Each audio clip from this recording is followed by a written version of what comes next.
Elle a fait son grand retour cette année. 8 ans après le succès de la première édition, la Bragardoche est revenue en terre bragarde. Un événement initialement prévu en 2020, mais repoussé à cause de la crise sanitaire. 2 ans d'attente et d'incertitude qui ont fait de cette édition un grand moment de retrouvailles et de partage autour de la célèbre Dodoche.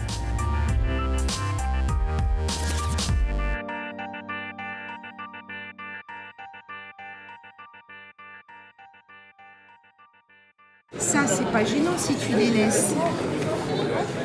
C'est pas gênant si non, tu là, les on est laisses. bien. Mais tu vois, ça par contre, hop. Oui, mais de toute façon, c'est même les coffrets, on peut les enlever. Non mais voilà, tu vois, comme ça, c'est bon. À un mois de l'événement, c'est le grand rush. En coulisses, tout le monde s'active. Pour organiser cette manifestation, une armée de bénévoles est indispensable. Tous se dévouent corps et âme pour que la 27e rencontre nationale des 2 chevaux Club de France se déroule dans les meilleures conditions possibles. Et donc, pourquoi ce système? Ça évitera que les voitures se croisent ici. Donc il y aura tout un circuit et ils repartiront après, dès qu'ils auront le feu vert, pour rentrer directement sur le site. On voit les jours passer, l'échéance arriver et on est à la dernière minute. C'est ce qu'on appelle le grand rush d'avant la nationale, que tout le monde arrive un peu à se rencontrer, à prendre contact, se poser les bonnes questions, demander tout ce qui leur manque. Et nous aussi, on se met en mode situation directe, quoi. On explique comment ils vont être reçus, comment on va faire, ici et là. Et je crois que c'est important. Cette réunion est effectivement importante car c'est l'unique fois avant la Bragardoche que tous les volontaires se rencontrent. L'occasion de mettre en place les derniers préparatifs. Au tout début, nous allons commencer par pas vous faire des grands discours parce que j'ai rien préparé. Vous voyez, j'ai amené un tout petit truc. C'est plutôt vous qui allez travailler, qui allez vous mettre en action avec vos responsables de commission, comment vous allez opérer, comment vous allez vous mettre en action dans le monde des bénévoles et voilà. On avait du stress, puis aujourd'hui je suis un petit peu mieux de voir tous ces gens qui ont dit oui, qui viennent et qui sont volontaires et ils me rassurent. Et rien que ça y est, ils ont rechargé les batteries du pépère. Et les batteries des 2 chevaux semblent également bien rechargées. Dès le premier jour, les Dodoches arrivent par dizaines au parc d'activités de référence. Ça arrive tranquillement, ça m'arrange, parce que quand il y aura le gros coup de feu, ça va être la polo. Ah, ça arrive. Oh, 1, 2, 3, 4, 5, 6. On ne cherche pas à faire un score. La Rochelle avait fait un très grand score, 3004, 3005. On ne cherche pas à battre, on cherche à avoir une belle nationale. Voilà. Et c'est bien parti pour. Les voitures se succèdent pour un défilé de 3202 chevaux.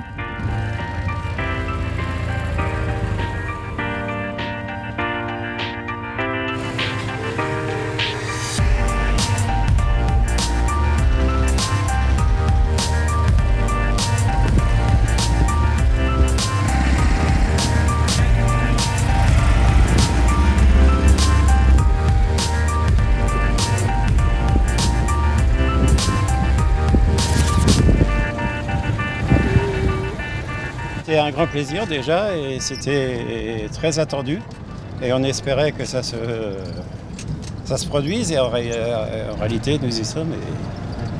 C'est vraiment un plaisir de se rencontrer et de voir autant de schistes sympas. Nous sommes une grande famille et c'est sympa quoi. Venus de la France entière mais pas seulement, les 2 schistes ont traversé les frontières. Des Canadiens, Belges, Turcs, Espagnols, Suédois ou encore Italiens ont fait le déplacement pour le grand retour de la Bragardoche. Un événement international qui a rassemblé plus de 16 pays. Pour les accueillir comme il se doit, plusieurs dizaines de bénévoles se succèdent pour les conseiller et les orienter. Zone to sleep, is here. And animation zone is here. Voilà. Tous ces gens-là, ils nous attendent, ils savent qu'on va libérer les Dodoches de leur tanière pour venir faire un petit peu le buzz à Saint-Dizier. Hein, voilà. Et vous les sentez comment les deux schistes là? Là, remonter comme des bonnes vieilles pendules, comme lors de chevaux, ça va tourner impeccable. Pendant que les passionnés s'installent tranquillement sur leur emplacement indiqué, côté coulisses, certains bénévoles, quant à eux, sont un peu perdus. Parce que on ne sait pas ce qu'on fait. T'es allé manger? Je ne sais pas où je vais. Richard vous a dit que vous étiez où? Je ne sais pas pour l'instant. Alors il faut aller voir Richard. Et quand vous êtes allé chercher ça, vous l'avez vu Richard? Je ne sais pas qui c'est, Richard. C'est celui qui vous a donné ça. Pour trouver Richard, direction le bureau des bénévoles, appelé également le bureau des pleurs. Bah là non, j'avais quelqu'un tout à l'heure, mais là... Ouais. Voilà, je vais vous demander.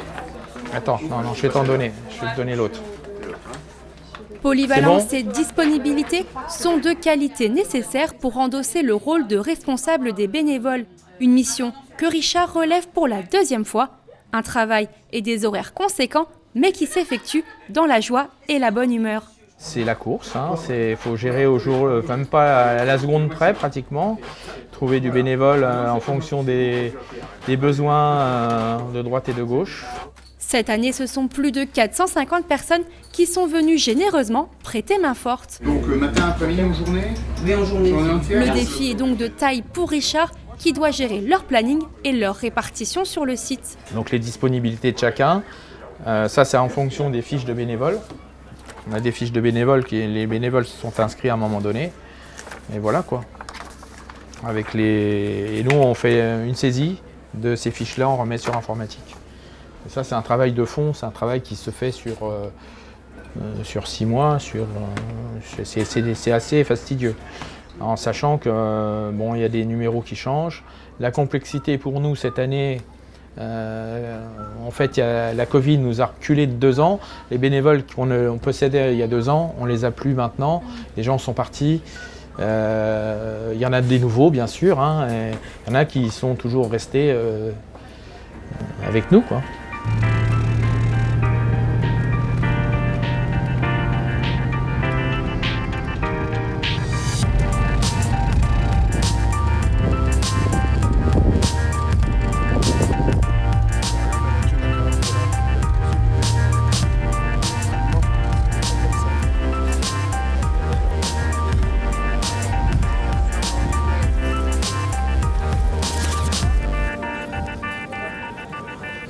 Alors, je suis touché, heureux.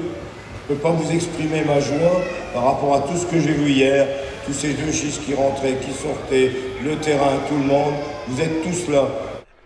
Le top départ est lancé, la Bragardoche ouvre ses portes au public. Eh ben, on vous souhaite un bon après-midi, messieurs.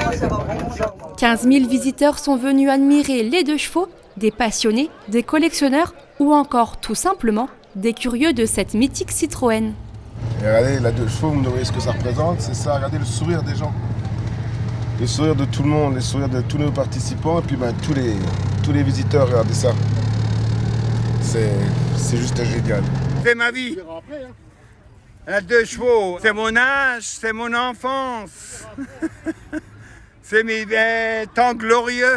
Allez, bonne route.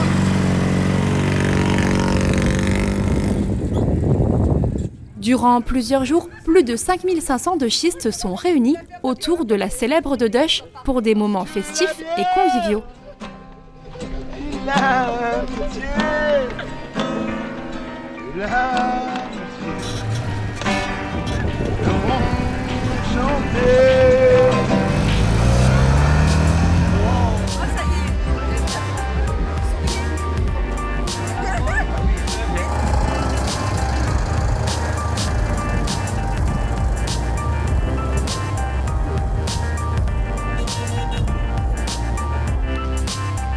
Moi je suis de schiste depuis que j'ai 5 ans.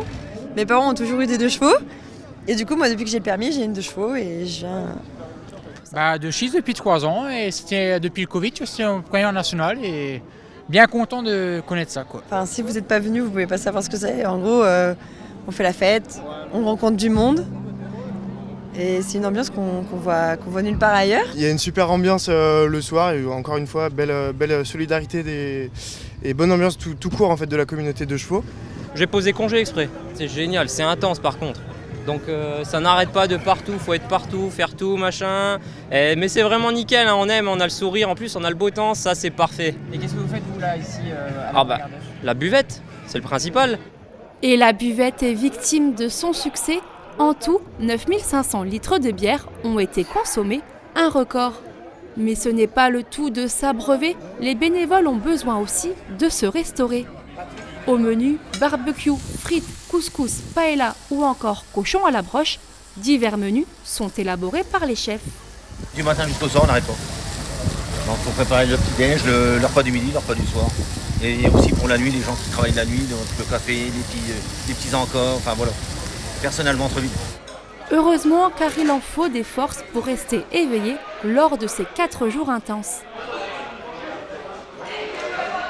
Sur un terrain de 35 hectares, Manu, responsable du pôle animation, veille chaque instant à ce que la fête soit au rendez-vous. Profitez-en, amusez-vous, et puis merci à vous d'être venus. Hein. Merci beaucoup. Le chapiteau qui accueille les concerts et toutes les animations, ce chapiteau-là a été prévu d'être rempli le samedi, la plus grosse journée, et en fin de compte, on l'a rempli tous les jours. Tous les jours, cette pièce-là, vous voyez l'espace, a été remplie par un public vraiment qui était exceptionnel. Démonstration de country, ateliers mécaniques, culinaires ou encore zone commerçante, plusieurs animations diverses et variées sont au programme de cette 2e édition, riche en musique.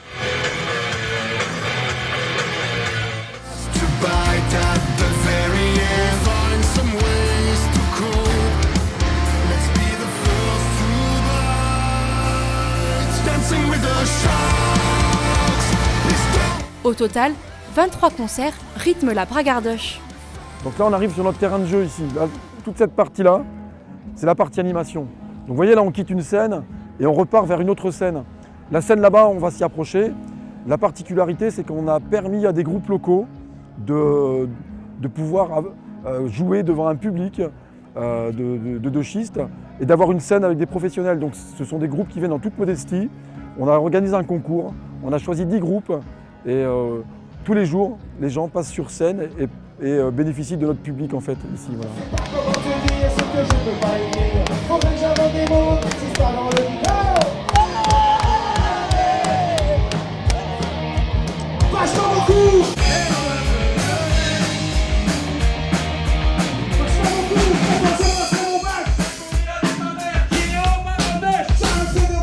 C'est la voiture du peuple en fait, hein, la 2 chevaux. Une voiture familiale pour les gens qui avaient des faibles revenus. Et cette voiture-là a traversé le temps et toutes les générations en profitent. Et c'est pour ça qu'on se retrouve avec un site avec des gens de tout âge, des gens qui ont des histoires, qui ont vécu des histoires avec la 2 chevaux. Mon grand-père en avait une, etc. On entend des choses.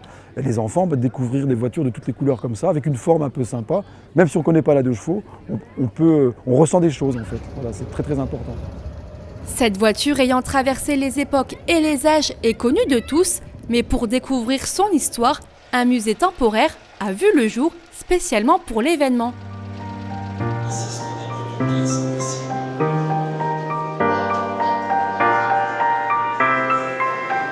À l'intérieur, une 50aine de voitures y sont exposées, dont une ayant appartenu à la femme du général de Gaulle. Un long travail en amont était alors nécessaire afin de réunir toutes ces différentes pièces. On a essayé de regrouper quelques pièces intéressantes concernant la 2 chevaux et principalement une idée qu'on a eue de mettre face à face la 2 chevaux avec sa rivale de toujours, la 4L.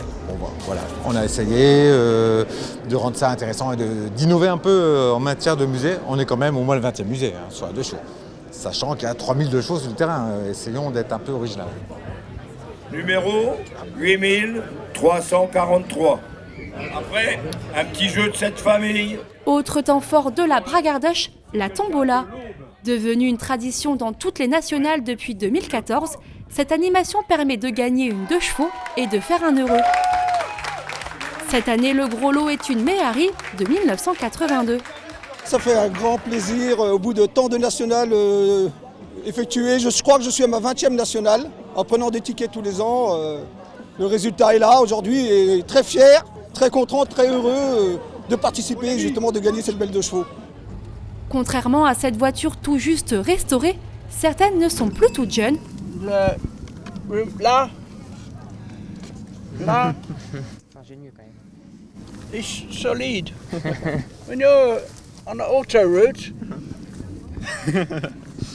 And you and if this caché, le fenêtre, fini. Hein? Et ont besoin d'être remises sur pied après avoir parcouru parfois plusieurs centaines de kilomètres pour rejoindre le Tanda Weekend, la capitale de la deux chevaux. Pour cela, un garage éphémère est sorti de terre grâce à l'association de Chevaux Club de Lorraine. En arrivant sur le site, pédale dans le fond plancher. Donc là, ils ont remplacé le maître cylindre dessus. Donc c'est toujours pas ça. Donc là, ils recherchent la cause. Donc ils vont démonter après les tambours arrière. Voir, ils pensent que ça viendrait peut-être de ça. Parce qu'elle a déjà été purgée 2 fois et c'est toujours pas ça. On part faire un tour, on fait 5 km et paf, c'est rebelote, ça repart au plancher. Donc pour rentrer en Saône-et-Loire demain, il faudrait mieux qu'elle soit d'aplomb quand même. Qui explique, chouchou, t'as 2 chevaux, donc il y a toute une checklist à faire. Problème d'allumage ou encore de freinage, en tout, une 60aine de voitures s'est arrêtée dans ce garage improvisé. Le matin, oui, mais le problème, qu'est-ce qu'il a ? Le problème, c'est que son carburateur, il doit avoir un problème interne, donc il faut... Beaucoup de voitures à réparer, alors des voitures qui ne roulent pas souvent, donc obligatoirement quand elles arrivent, il y a des petits soucis quand elles arrivent ici. Alors des soucis qui sont des fois faciles à trouver, faciles à résoudre, et des fois c'est pas facile. Il y a une belle chaîne de solidarité, toutes les personnes qui sont là sont entièrement bénévoles.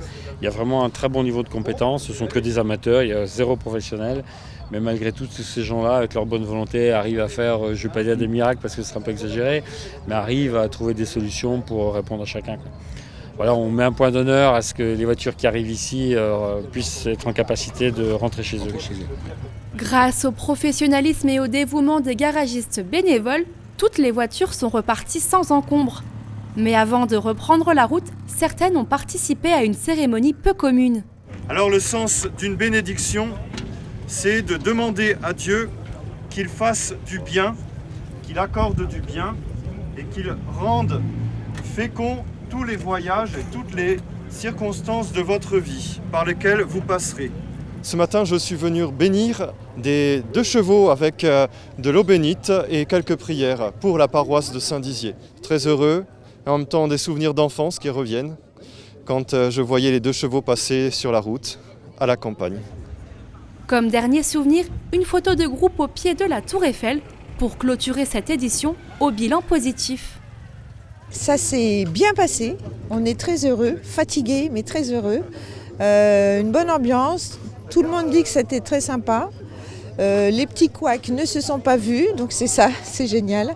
Les bénévoles ont été bien accueillis, ils sont contents.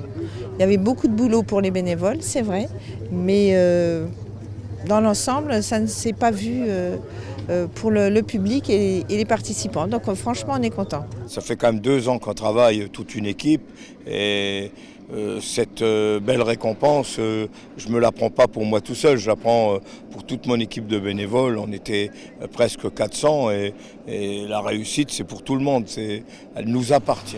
Si on a un espoir de le refaire, on ne pourrait pas faire avant 2028 la prochaine. Il faut savoir qu'en 2028, j'ai peut-être pas l'air ou j'en sais rien, j'ai quand même 70 ans aujourd'hui.